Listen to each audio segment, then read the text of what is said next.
হঠাৎ আপনাকে এক ডাক্তার রিপোর্ট দিয়ে বলল আপনি মাত্র 30 দিন বাঁচবেন, আপনার ক্যান্সার হয়েছে, এখন আপনার শেষ স্টেজ যাচ্ছে। এটা শুধু আপনি জানেন, আপনার পরিবার কিংবা বন্ধু বান্ধবরা কেউ জানে না। এখন এই রিপোর্ট পাওয়ার পরে আপনি বাসায় গেলেন। প্রতিদিনের মতো আজকেও আপনার বাবা আপনাকে বকাঝকা শুরু করলো, তোকে দিয়ে কিচ্ছু হবে না, সারাদিন কোথায় থাকিস, তুই অকাজের ছেলে, ইত্যাদি ইত্যাদি। এই মধ্যবিত্তের বাবার যেমন হয় আর কি। তখন কি প্রতিদিনের মতো আজও আপনি তর্ক করা শুরু করবেন, নাকি প্রাণ ভরে বাবার বকাগুলো শেষবারের মতো আরেকবার শুনে নেবেন? হঠাৎ আপনার মা এসে আপনাকে বলল, নে বাবা ভাতটা খেয়ে নে। আপনার মনে হবে এই বুঝি আপনার মায়ের শেষ হাতের খাওয়া, আপনি আর বাঁচবেন না।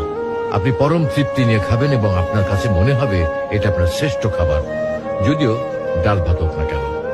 আপনি বের হলেন, পুরনো এক বন্ধুর সাথে দেখা, আপনি যাকে মোটেও সহ্য করতে পারেন না, সবসময় তার সাথে কথা কাটাকাটি হয়, আজকেও সে আপনাকে কিছু